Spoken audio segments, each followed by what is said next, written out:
पुणे में धनी दगड़ूशेठ गणपति मंदिर त्रिपुरारी पूर्णिमा के अवसर पर एक विशेष आयोजन हुआ। इस दिन मंदिर में 521 प्रकार के भोजन का भोग भगवान गणेश को अर्पित किया गया। इन व्यंजनों में मिठाइयाँ, स्नैक्स, मसालेदार मीठे खाद्य पदार्थ, फल और विभिन्न स्वाद शामिल थे। ये भोग मंदिर के अन्नकूट में रखा गया और श्रद्धालुओं को प्रसाद के रूप में वितरित किया गया। इस अवसर पर मंदिर को करीब 1,25,000 दीपों से सजाया गया, जिसमें पूरा मंदिर परिसर जगमगा उठा। दीपों के साथ साथ मंदिर के तोड़ना फूलों और रंगोलियों से भी सजाया गया, जो आकर्षक का केंद्र बने। पुणे के लोग इस सुंदर दृश्य को देखने और अपने मोबाइल कैमरा में कैद करने के लिए मंदिर पहुंचे। इस आयोजन को श्रीमंत दगड़ूशेठ हलवाई सार्वजनिक गणपति ट्रस्ट और सुवर्ण युग तरुण मंडल द्वारा आयोजित किया गया था। ट्रस्ट ने भक्तों से भोजन दान की अपील की, जिसके तहत 521 प्रकार के भोजन एकत्र किए गए।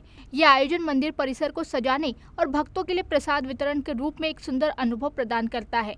इस आयोजन में ट्रस्ट के ट्रस्टी और कार्यकर्ता मौजूद थे, जिन्होंने इस पूरे आयोजन को सफल बनाने में अपना योगदान दिया।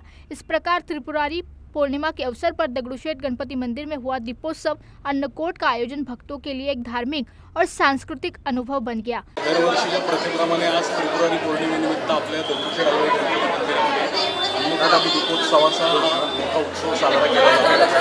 गेल्या अनेक वर्षांची परंपरा दगडूशेठ हलवाई गणपती वर्षी राहिलेली आहे। त्रिपुरा सुराचा उद्भव हा महादेवांनी केला। या प्रित्यर्थ त्यावेळेला ह्या कार्तिक पौर्णिमेला म्हणजेच त्रिपुरारी पौर्णिमेला सगळ्या सृष्टीमध्ये या ब्रह्मांडामध्ये साजरा केला।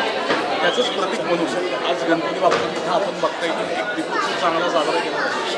मंदिराच्या कळसापासून ते पायरीपर्यंत जवळजवळ 1 लाख दिवे आपण या ठिकाणी गणपती बाप्पाच्या मंदिरावर लावलेले।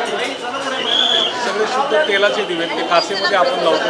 सुरक्षेची सगळी काळजी घेऊन आपण दिवे लावतो आणि भाविकांनी दिलेला सगळ्या फळापासून हा अन्नकूट गणपती बाप्पाच्या परंपरेप्रमाणे दरवर्षीप्रमाणे अर्पण केला गेलेला आहे। Bureau report, DC news India, Pune.